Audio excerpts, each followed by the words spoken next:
Senhor nosso Deus, nosso Pai, nós te bendizemos, te adoramos, agradecemos pela saúde, pela vida espiritual, por poder estar sendo cada vez mais introduzido na Tua presença através do Santo Espírito de Deus.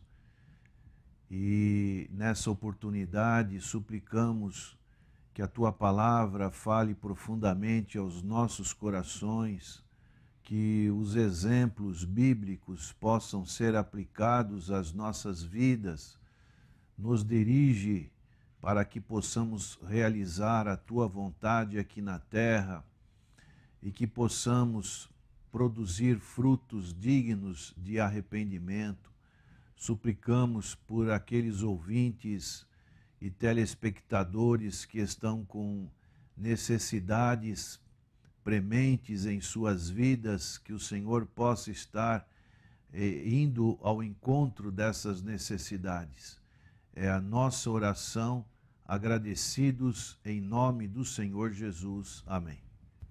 O livro de Josué, no seu capítulo 24, nos fala dos últimos momentos de Josué, verso 29, o seguinte: e depois destas coisas sucedeu que Josué, filho de Num, servo do Senhor, faleceu com a idade de 110 anos.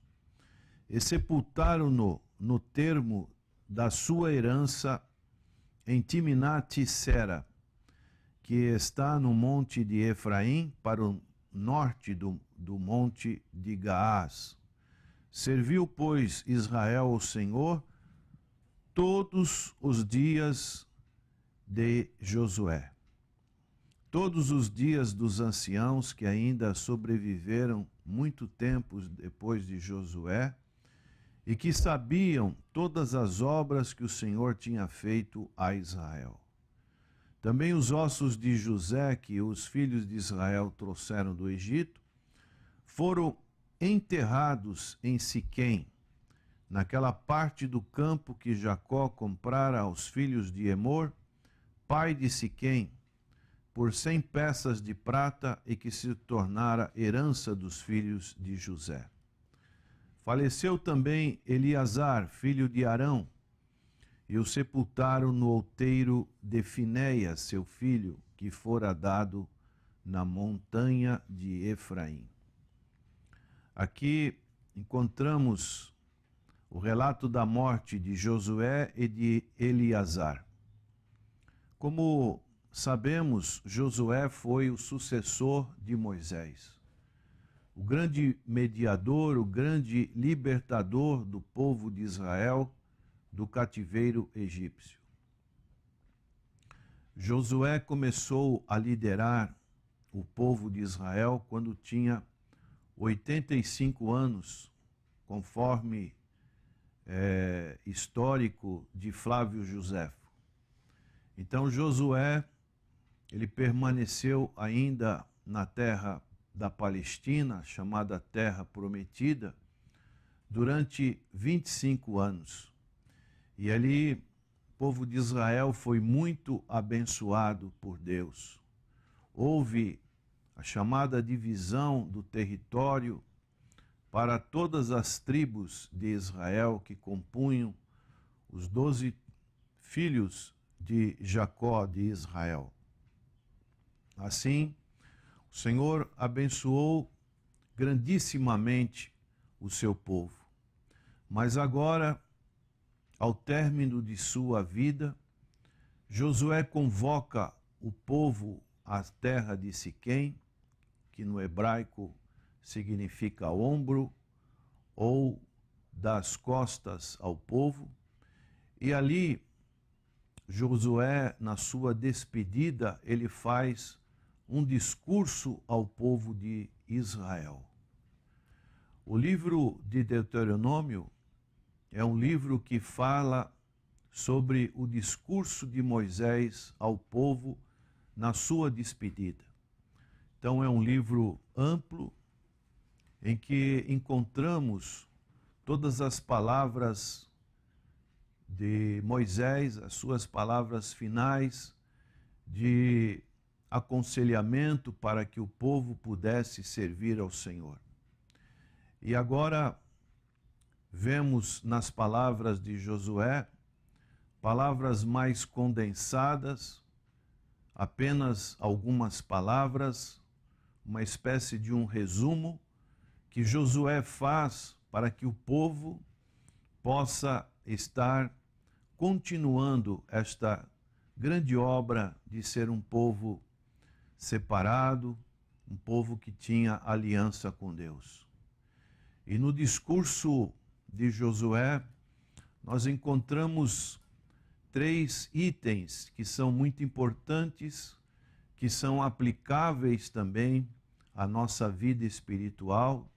Nós que estamos peregrinando sobre este mundo, caminhando para uma terra prometida celestial, as nossas raízes não podem ser profundas neste mundo, porque este mundo passa, é passageiro, é ilusório, mas devemos estar construindo tesouros no céu, como disse o Senhor Jesus Cristo, e assim, na passagem que temos por este mundo, estarmos vivendo uma vida que esteja de acordo com a vontade do nosso Deus.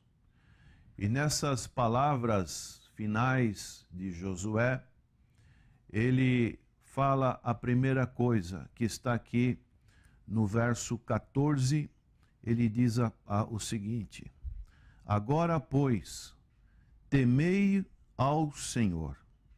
É a primeira palavra que ele fala para o povo de Israel. Nós sabemos que o temor ao Senhor é o princípio de toda sabedoria. Toda sabedoria. Temer ao Senhor significa obedecer, significa se humilhar, significa a nossa dependência, reconhecer a nossa fragilidade e a nossa dependência ao Senhor. Saber que as palavras do Senhor são palavras de sabedoria para as nossas vidas. Então, Josué estava dizendo isso. Hoje vivemos e naqueles dias acontecia a mesma coisa, por isso a preocupação de Josué para com o povo de Israel. Muitos estão vivendo como se Deus não existisse. Deus é um ser que às vezes só é lembrado numa necessidade muito grande, numa doença terminal, num acidente inesperado. Aí as pessoas se preocupam com Deus, com a existência de Deus. Corre de um lado para outro, buscando um auxílio.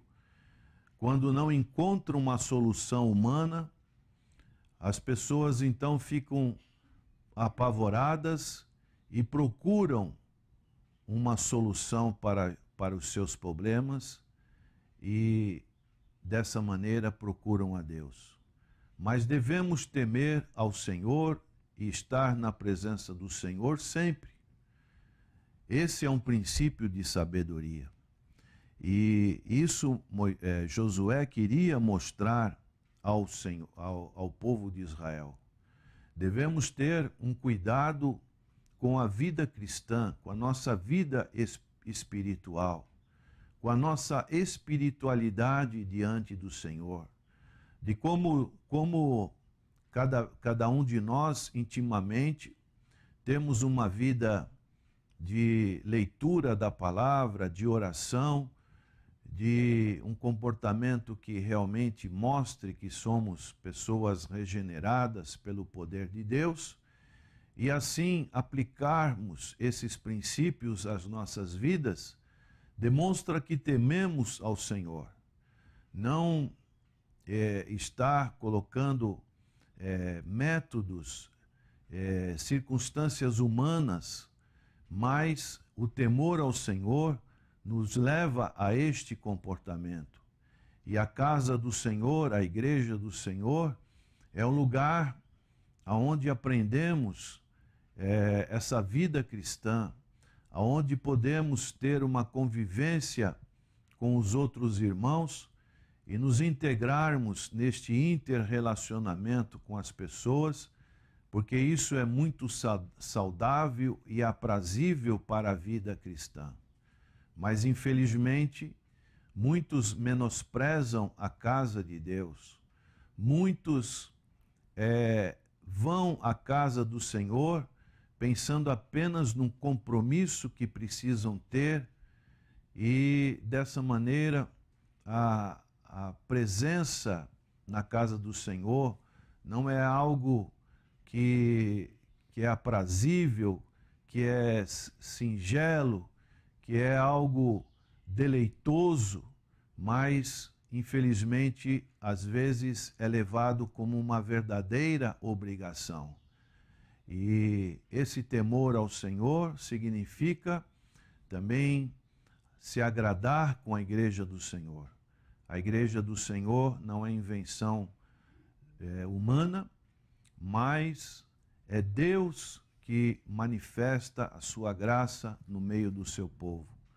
Por isso, em 2 Crônicas, um texto bíblico muito conhecido de todos, nós vemos na oração de Salomão, a glória do Senhor apareceu ali para Salomão, para o povo de Israel, na consagração do templo em Jerusalém. E em 2 Crônicas, capítulo 7, verso 14, o Senhor diz: "E se o meu povo, que se chama pelo meu nome, se humilhar e orar, e buscar a minha face, e se converter dos seus maus caminhos, então eu ouvirei dos céus, e perdoarei os seus pecados, e sararei a sua terra." Então, uma promessa da parte de Deus que encontramos quando ouvimos a palavra de Deus na igreja, no convívio com a igreja. Então, esta palavra, ela permanece porque é a palavra de Deus. Não podemos ter dúvidas sobre a Bíblia Sagrada. A Bíblia é inspirada por Deus e muitos questionam sobre a tradução da Bíblia, sobre alguma coisa que acham, e então isso tudo leva a dúvida, a questionamentos que não levam a lugar nenhum. Mas a palavra de Deus, ela tem que estar latente em nossos corações como um deleite, e assim ela entra nos nossos corações como algo aprazível, algo que é como um alimento que ingerimos. Assim, a palavra de Deus é um alimento espiritual que nós não podemos ficar sem ouvi-la, sem lê-la, sem ouvir alguém expor, e isso é maravilhoso. A igreja, ela tem essa função. A igreja hoje tem se transformado num verdadeiro show. Os cultos são voltados para um sentimento humanista de satisfazer o homem, mas devemos servir, a levar a Deus a sério. É o que diz aqui: temei ao Senhor, saber que este lugar é um lugar da presença de Deus, e o mais importante é estarmos cultuando a Deus, deixarmos de lado qualquer alternativa humana, porque isso não vai agradar a Deus. O nosso culto deve ser um culto racional, um culto de inteligência, e saber que as maiores coisas que Deus realizou, a principal coisa que Deus realizou foi ali na cruz do Calvário. Ali tivemos algo terrível com a morte vicária expiatória de nosso Senhor Jesus Cristo. A crueldade em que o Senhor Jesus foi levado ali na cruz é algo pavoroso, e dessa maneira essa marca deve ficar indelevelmente marcada em nossos corações, para que devemos temer ao Senhor, ver a ojeriza do nosso pecado diante do Senhor e a possibilidade da graça aos nossos corações nos leva a ter um coração quebrantado, um coração que procura se humilhar na presença do Senhor, agradecido pela sua grande bênção que o Senhor nos dá.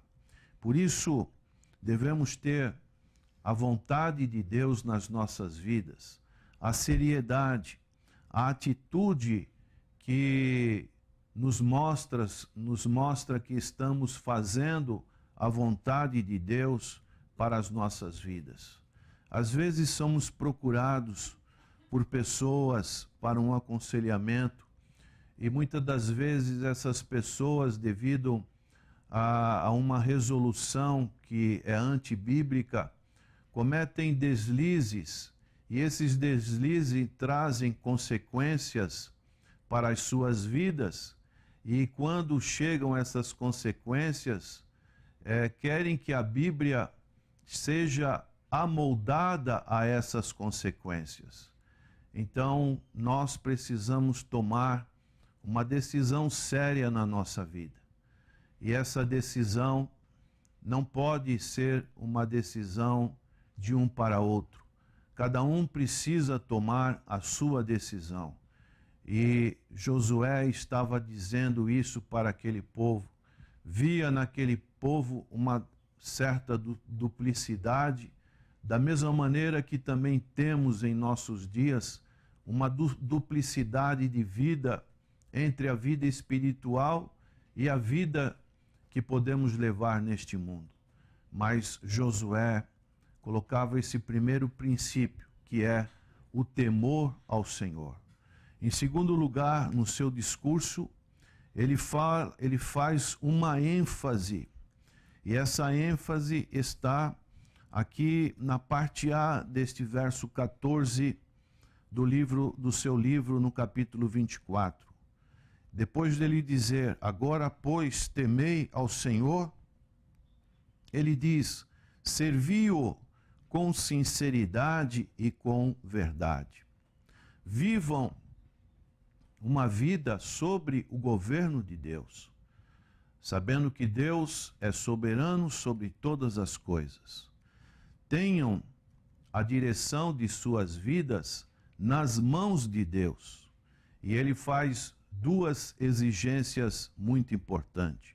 O compromisso de uma vida com sinceridade, com integridade, com qualidade espiritual e qualidade moral.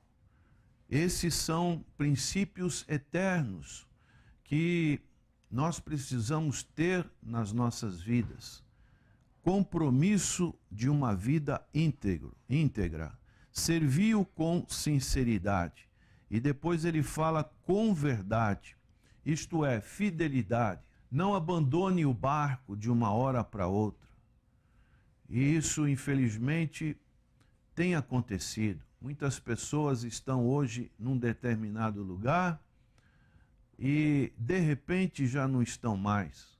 Mas sejam constantes em seus posicionamentos com Deus. E dessa maneira, você será fiel até a morte. Ser fiel até a morte é a promessa da palavra de Deus. E dar-te-ei a coroa da justiça. E em terceiro lugar, Josué fala aqui no verso 14, agora, pois, temei ao Senhor, servi-o com sinceridade e com verdade, e ele diz, por último, e deitai fora os deuses aos quais serviram vossos pais, além do rio e no Egito, e servi ao Senhor. Isso nos fala de exclusividade. Nós não podemos ser pessoas divididas. Não podemos ficar em cima do muro, mas nós devemos servir ao Senhor com exclusividade. nós encontramos a recomendação de Moisés em Deuteronômio capítulo 6, a partir do verso 4, diz: Ouve Israel, o Senhor nosso Deus é o único Senhor.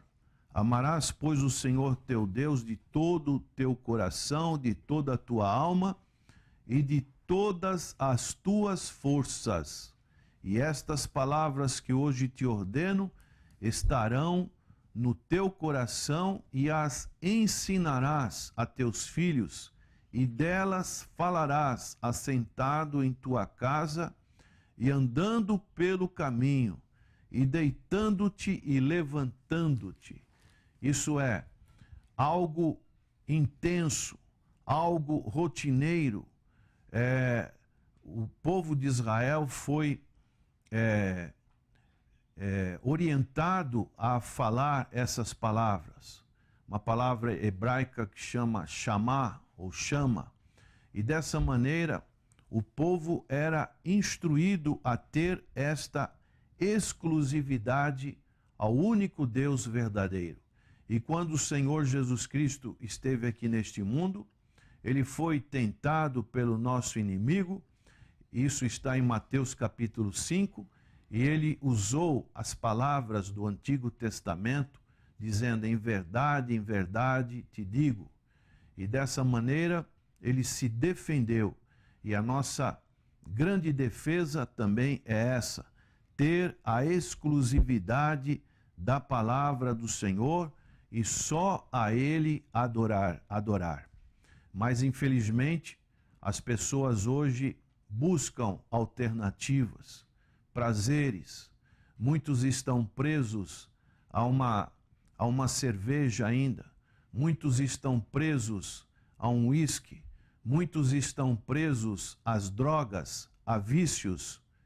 E, dessa maneira, não conseguem servir ao Senhor com exclusividade. E dessa maneira, as bênçãos do Senhor, elas ficam limitadas. Por isso, essa é a recomendação que Josué fez ao povo de Israel, e é algo bem aplicável aos nossos dias, fazendo com que na nossa caminhada por este mundo nós possamos temer ao Senhor, servir com sinceridade e não termos um coração dividido. A queda do Império Babilônico. Texto áureo: e te levantaste contra o Senhor do céu.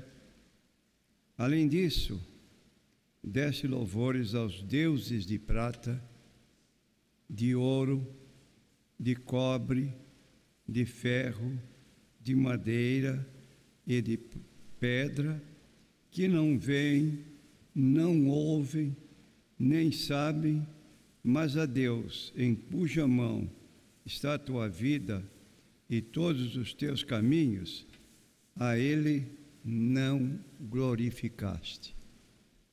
Lamentável, né, irmão?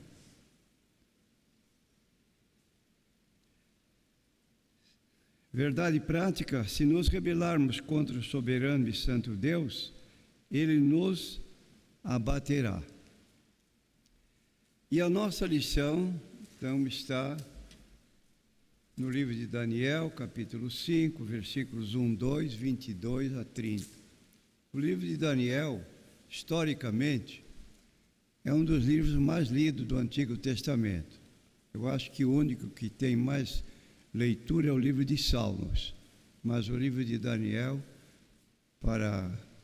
é um livro que é muito conhecido, tanto o profeta que escreveu, como os relatos que ele faz neste livro. Vamos fazer a leitura alternada, como fazemos regularmente. O rei Belsazar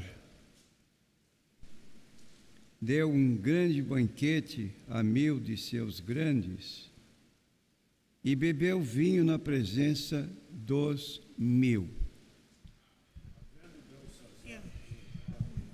E havendo Belsazar provado o vinho, mandou trazer os utensílios de ouro e de prata que Nabucodonosor, seu pai, tinha tirado do templo que estava em Jerusalém, para que bebessem neles o rei, os seus grandes e as suas mulheres e concubinas. E tu, seu filho Belsazar, não humilhaste o teu coração, ainda que soubeste de tudo isso. E te levantaste contra o Senhor do céu, pois foram trazidos os utensílios da casa dele perante ti, e tu, os teus grandes, as tuas mulheres e as tuas concubinas, bebeste vinho neles. Além disso, deste louvores aos deuses de prata, de ouro, de cobre, de ferro, de madeira e de pedra, que não veem, não ouvem, nem sabem. Mas a Deus, em cuja mão está a tua vida e todos os teus caminhos, a Ele não glorificaste. Então, dele foi enviada aquela parte da mão, e escreveu-se esta escritura. Esta, pois, é a escritura que se escreveu: Mene, Mene, Tekel e Parzim. Esta é a interpretação daquilo. Mene, contou Deus o teu reino e o acabou. Tekel, pesado foste na balança e foste achado em falta. Pérez, dividido foi o teu reino e deu-se aos medos e aos persas. Então mandou Belsazar que vestissem Daniel de púrpura e que lhe pusessem uma cadeia de ouro ao pescoço e proclamassem a respeito dele que havia de ser o terceiro dominador do reino. Naquela mesma noite foi morto Belsazar, rei dos caldeus. Nós temos aqui, irmãos, para estudar na introdução e na sequência do número 1, festim profano, e começa com essa palavra, a zombaria de Belsazar. É um assunto que quase não é ventilado na igreja, porque parece que nenhum crente cairia na bobagem, na asneira, de zombar de Deus, num estado, de uma maneira assintosa. Mas nós vamos observar em sequência que pode ocorrer conosco, não um tipo de zombaria como estamos aqui vendo, mas aqueles dentro da nossa possibilidade até de zombar das coisas atinentes a Deus. E quero dizer aos irmãos ainda de princípio que o livro de Daniel, como já falei, é um livro muito conhecido, não tanto pelas profecias, porque as profecias de Daniel são de um valor imenso. Por exemplo, as 70 semanas, que quase nenhum crente sabe o que significa isso, está constante aqui do livro, mas 70 semanas é uma profecia que fala a respeito da queda de Jerusalém, da rejeição de Jesus e outras coisas mais, inclusive o próprio governo, a própria nação, os judeus iria perder a sua nação. É uma profecia que todos deveriam conhecer seus pormenores. Mas na frente nós vamos estudar sobre isso. Agora, o que ressalta aqui, então, é como diz a introdução. Acompanha a introdução no comentário. A lição desta semana mostra mais uma vez a soberania divina. Após a morte de Nabucodonosor, em 562 a.C., Evil-Merodach, seu filho, sucedeu, quer dizer, tomou lugar ao trono babilônico. Entretanto, 2 anos depois, Evil-Merodach foi assassinado pelo seu cunhado, Neriglissar, Mas quem assumiu o trono foi Nabonido, o genro de Nabucodonosor. Nabonido era o pai ou o avô de Belsazar, o qual se tornou corregente como seu pai 3 anos mais tarde, cruel, devasso, profano do sagrado, são adjetivos ainda leves para qualificar quem foi este Belsazar, que veio suceder o trono. Foi numa noite de festa regada a muito vinho e prostituição que o rei Belsazar viu o reino escapar de sua mão e teve sua morte decretada. O reino babilônico daria lugar ao reino medo-persa. Essa palavra não deve ser lida medo. Medo é uma coisa, aqui está falando de um lugar, ou de um governo de uma nação. Medo-persa, representado pelo peito e braços de prata da estátua sonhada por Nabucodonosor. Então essa ocorrência já se deu, já estudamos. Agora nós temos aqui o festim profano de Belsazar, o que ele fez para revelar ainda mais a sua maldade, o seu desprezo, o pouco caso para com as coisas ligadas ao reino de Deus. É incomensurável um homem agir desse modo, porque estava firmado num governo do qual era o rei e se achava com o direito de zombar de tudo, inclusive do próprio Deus. E nós temos lido frequentemente: a soberba precede a ruína, o coração altivo precede a queda. E Deus não faz acepção de pessoas, porque em se tratando de um rei, de um império, se fosse qualquer ser humano, talvez tivesse desculpas para desculpar esse cidadão, mas Deus não se deixa levar por títulos honoríficos de pessoas, poderio nas suas mãos. Para Deus somos todos iguais. O que vale é o que nós somos para Deus, não o que nós somos no conceito popular do mundo. Como agora estamos acabando de sair de uma eleição, temos lá os que foram eleitos, agora estão no nível de autoridade que só faltam invocar o título de deusas ou deuses nas suas mãos, porque estão governando o país. Mas, irmãos, nesse capítulo aqui de Daniel 1 e 4, que nós lemos o versículo 1 e 2, depois não continuamos. Então, você abrindo a Bíblia, 1 e 4 de Daniel, você vai ler no capítulo 5 a sequência. Até o 2 nós lemos, agora o 3 e o 4. Então trouxeram os vasos de ouro que foram tirados do templo da casa de Deus, que estava em Jerusalém, beberam neles o rei, os seus príncipes, as suas mulheres e concubinas. Beberam o vinho, deram louvores aos deuses de ouro, de prata, de bronze, de ferro, de madeira e de pedra.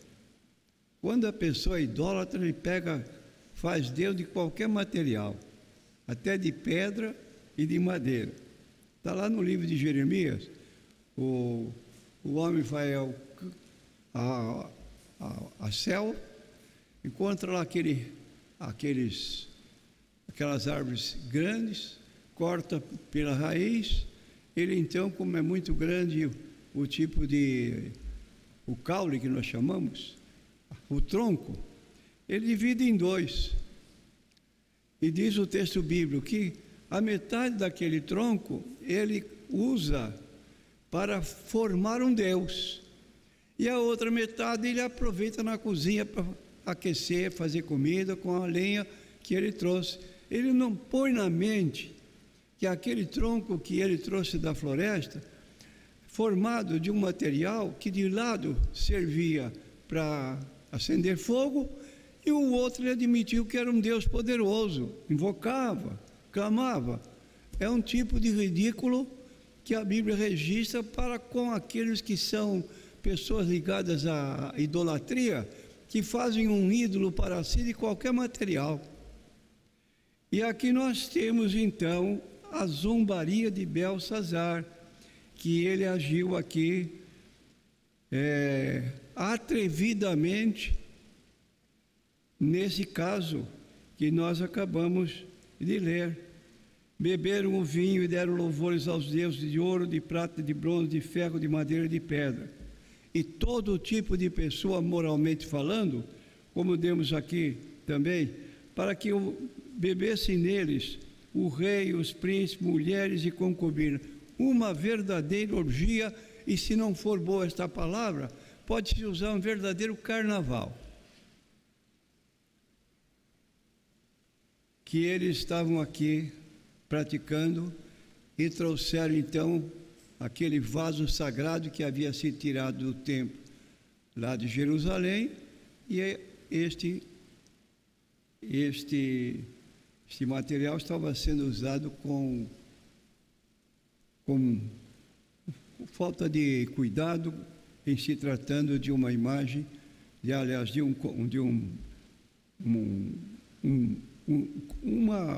um enfeite do templo de Jerusalém. Então nós temos aqui, irmãos, quando lemos essa passagem, a zombaria de Belsazar, você deve estar se recordando que na Bíblia Sagrada tem uma palavra que está em Gálatas, que também aqui faz menção. No capítulo 6 de Gálatas, nós encontramos aqui um aviso solene, soleníssimo, para nós que somos leitores da Bíblia e estamos vivendo nestes dias de pouca importância que se dá para servir a Deus. Olha o que diz aqui no capítulo 6, no versículo 7 e 8 do livro de Gálatas, carta de Gálatas. Não erreis. Deus não se deixa escarnecer, porque tudo que o homem semear, isso também ceifará. Então, um aviso muito solene: não brinca com Deus, não use o nome de Deus em vão, porque o que semeia na sua carne, da carne ceifará corrupção, mas o que semeia no Espírito, do Espírito ceifará a vida eterna. O que estava fazendo Belsazar, trazendo dentro dos objetos de grande valia do seu governo, mandar pegar o vaso sagrado que havia sido trazido do templo de Jerusalém. Um tipo de exibição para mostrar a sua grandeza. Só que ele não sabia, não conhecia o Deus de Israel. Ele conhecia deuses de prata, de ouro, de madeira, de ferro, mas o Deus de Israel ele não conhecia, o Deus de Daniel.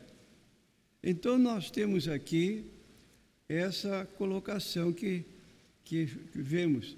Zombaria de Belsazar. O rei Belsazar deu um grande banquete para os maiorados de seu reino. A festa ocorreu no palácio babilônico, mas ele não demonstrou nenhum escrúpulo com a religião alheia. Não demonstrou nenhum escrúpulo, quer dizer, respeito à religião alheia. O judaísmo. Embriagado, o rei mandou vir os utensílios sagrados do templo de Jerusalém, trazidos como espólio de guerra por seu avô Nabucodonosor, para serem usados no banquete por ele oferecido. Homens corruptos, prostitutas, profanariam o sagrado. Uma orgia com o que era santo, Belsazar foi longe demais, pois para satisfazer aos seus instintos baixos, frívolos e profanos, escarneceu do Deus de Israel e do seu governo. E Daniel então foi chamado para dar o resultado daquelas palavras. Mas antes de começar a interpretar estas palavras, ele fez questão de criticar o rei, chamando o rei à ordem. Você tem conhecimento dos casos que ocorreram com seu avô, Nabucodonosor, você sabia de tudo isso e você ainda resolveu zombar de Deus. E a situação, então, pela qual ele passou foi vexatória e agora Daniel começou a interpretar. Então, no versículo 26 a 28 do capítulo 5, nós encontramos esta interpretação daquilo. Mene, contou Deus o teu reino e o acabou. Seria agradável essas palavras para o rei Belsazar? Contou Deus o teu reino e o acabou. Está findo a tua glória. Tekel, pesado foste na balança e foste achado em falta. Seus pecados eram muito grandes e diante do juízo de Deus, ele foi achado em falta. É uma espécie de juízo final aqui. Só que havia um para ser acusado. Mas no juízo final, de acordo com Apocalipse 20, versículos 11 a 13, mais ou menos, está lá, vão chegar todos que se afastaram de Cristo. E vão ser pesados. E a seguinte ordem: inferno, capítulo 20, versículo 10 do livro de Apocalipse, e o diabo que os enganava foi lançado no lago de fogo, onde estão a besta e o falso profeta, e as pessoas que recusaram as coisas de Deus, como Jesus disse em Mateus 25, 41, de pessoas que iriam ser lançadas no inferno.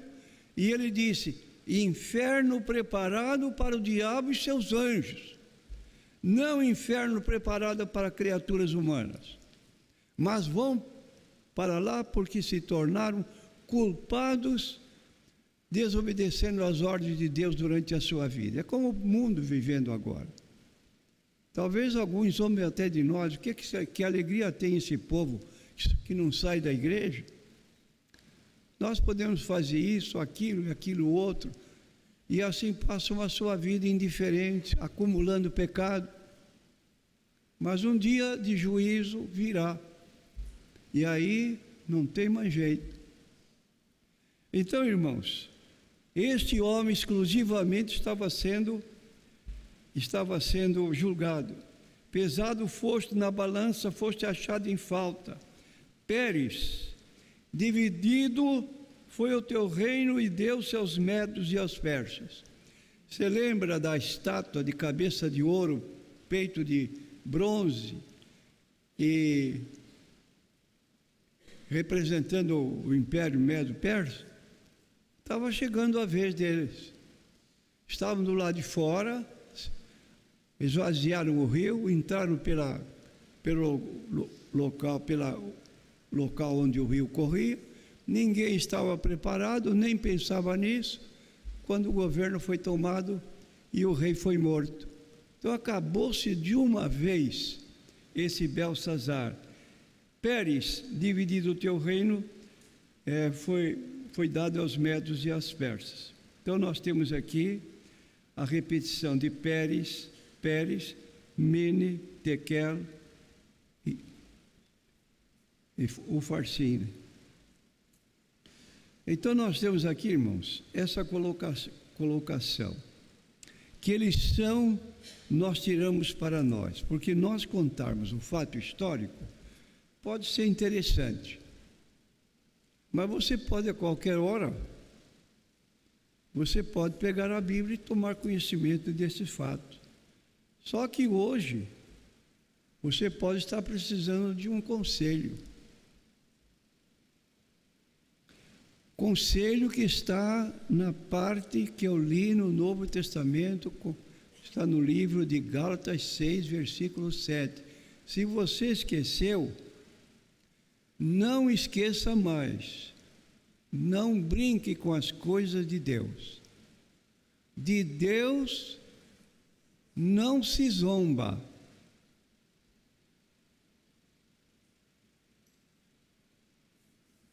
E Paulo então declara no versículo seguinte, no versículo ainda, não vos enganeis, de Deus não se zomba, pois aquilo que o homem semear, isso também ceifará. Então, quem semeia vai colher, e os que zombam de Cristo, de alguma maneira ou de outra vão colher. E nós temos aqui anotado, irmãos, pessoas que zombam de Deus quando negam a existência dele. Você lendo na Bíblia, vai notar Davi dizendo, no Salmo 53, versículo 1, diz o insensato no seu coração, não há Deus. Corrompem-se e praticam a iniquidade, já não há quem faça o bem. Não é a situação que estamos vivendo na nossa sociedade hoje? Em São Paulo a gente vê tanta notícia de pessoas mortas aleatoriamente.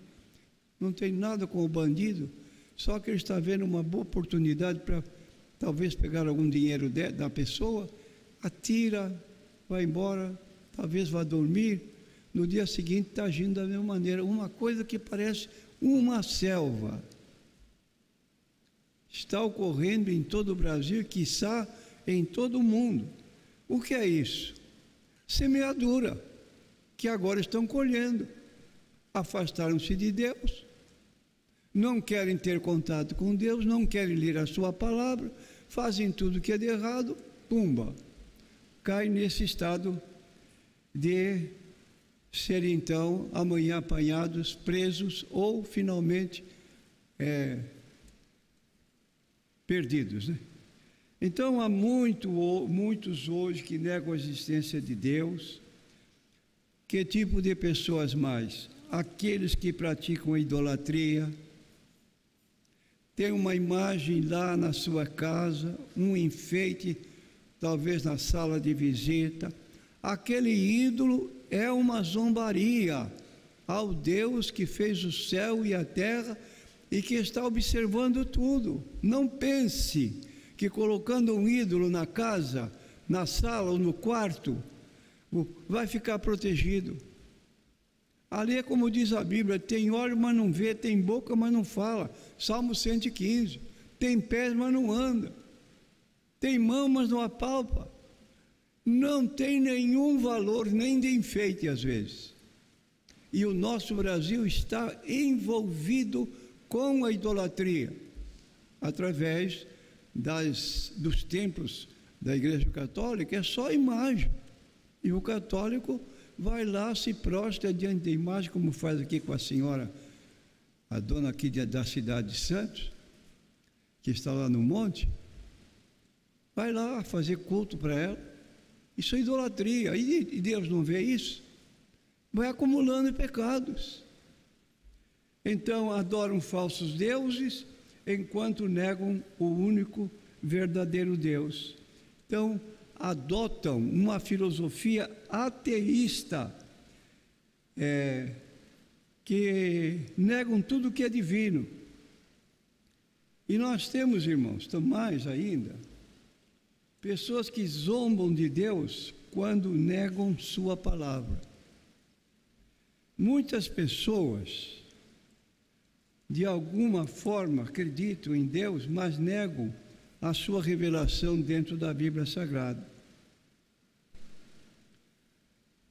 E eu pergunto, talvez você não aceite, mas isso poderia ocorrer com um crente?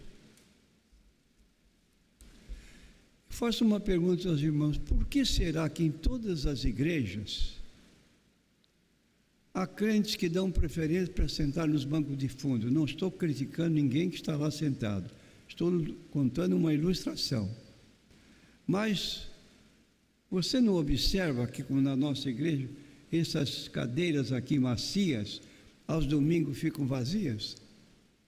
Por que será que senta lá nos 2, 3 bancos últimos? Às vezes porque não tem lugar, mas às vezes porque de longe ele não presta muito atenção na palavra de Deus, porque passa um, passa o outro, ele não está fixado a sua atenção naquilo que está ouvindo, porque também não me interessa muito. Eu sei que eu estou na igreja, só que eu não sei do que falaram. E há outras pessoas que estão com um caderno anotando. Pode ser que não tenham capacidade de acompanhar escrevendo, mas anota as coisas principais, textos bíblicos que são citados, que podem ajudar amanhã. Então, muitas pessoas de alguma forma acreditam em Deus, mas negam sua revelação. Onde está a revelação de Deus para nós hoje? Aqui nesse livro. Agora, esse livro aqui não é enfeite, não está lá na sala de visita para alguém notar que o pastor Natanael lê a Bíblia frequentemente. Está no quarto de leitura. E eu não tenho um exemplar único, tenho vários exemplares para fazer comparações, porque nós temos traduções diferentes, e o que você não entende numa tradução, você pode pegar na outra, comparar, e aí nasce uma palavra que você entende, e você entende o versículo. Não recomendo a ninguém fazer essa leitura anual de Bíblia. Ô irmão, acabei o ano lendo tudo. Você lê 3 capítulos por dia, não entende nenhum, não dá para guardar e não dá para entender. É bonito, mas quando você faz a coisa meditando, sabendo o que você está lendo, compreendendo, de modo que você compreende. Então, irmãos, até nessas colocações pode haver esse problema. Olha aqui comigo o que está dito em Romanos capítulo 12, que alguns sabem de cor esses versículos aqui, capítulo 12, porque é um versículo que mexe conosco num sentido de você prestar a Deus reverência e não zombar num tipo de indiferença. Para lá e para cá. Rogo-vos, não é um pedido, é uma oração. Eu rogo-vos, irmãos, pela compaixão de Deus, que apresenteis os vossos corpos em sacrifício vivo. Não é para fazer como fez aqui no banquete de Belsazar, que ele foi morto de modo cruel e depois a sua nação toda foi tomada pelos médios e persas. Apresentei os vossos corpos em sacrifício vivo, santo e agradável a Deus, que é o vosso culto racional. E não sede conformados com este mundo, mas transformados pela renovação do vosso entendimento, para que experimenteis qual seja a boa, agradável e perfeita vontade de Deus. Você quer servir a Deus melhor? Leia a Bíblia Sagrada. Se você não entender, faça como alguns fizeram de manhã, uma lição profunda aqui, baseada no Sermão do Monte, capítulo 5 a 7 de Mateus, coisas que às vezes nós lemos, não entendemos, explicadinho aqui, mas isso é para pessoa que quer aprender, quer guardar, quer ser melhor crente, porque ele vai ouvir uma exortação que vai mexer na sua vida, e ele então vai ter mais consciência de vida cristã. e muito menos cair nesse pecado de zombar de Deus. Não entre nesse caso com pessoas com quem você conversa, menos mesmo crente. Se fizer alguma anedota com base na Bíblia Sagrada, não participe disso, porque tudo isso é zombaria de Deus. Não conte piadas lá de fora, onde o nome de Deus é ultrajado, mas seja uma pessoa que você teme a Deus, que você respeita a Deus, não só com a sua vida, que isso já merece um elogio, mas também nas suas comunicações.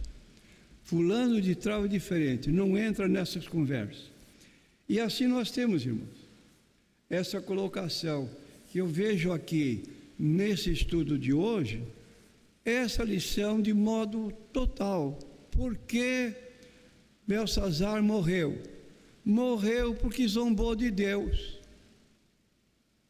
Ele tinha oportunidade no palácio que a sua mãe, ou a sua avó, ela conhecia toda a história do palácio. Ela podia ter contado para ele, se não contou, mas o fato é que ele não demonstrou nenhum respeito ao Deus dos judeus, que é o nosso Deus. E pegou lá o seu vaso de ouro e passou a beber as concubinas e uma farra de carnaval. Cuidado, meu irmão, seja um crente, que você procura respeitar muito as coisas de Deus. Amém.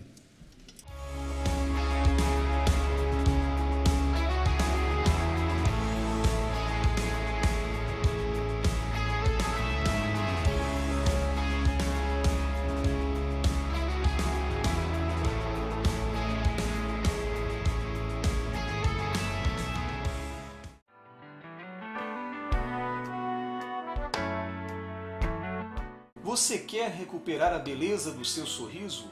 Estão faltando dentes em sua boca? Sua prótese não está mais funcionando? Você não consegue mastigar direito? Precisa remover dentes impactados? Seus dentes estão amarelos? Então venha conhecer a Rinaldi Odonto. Tem estacionamento próprio? Você poderá contar com uma agradável cordialidade na recepção, excelente pré-atendimento, avaliação e procedimentos personalizados com os doutores Natan e Natanael Rinaldi.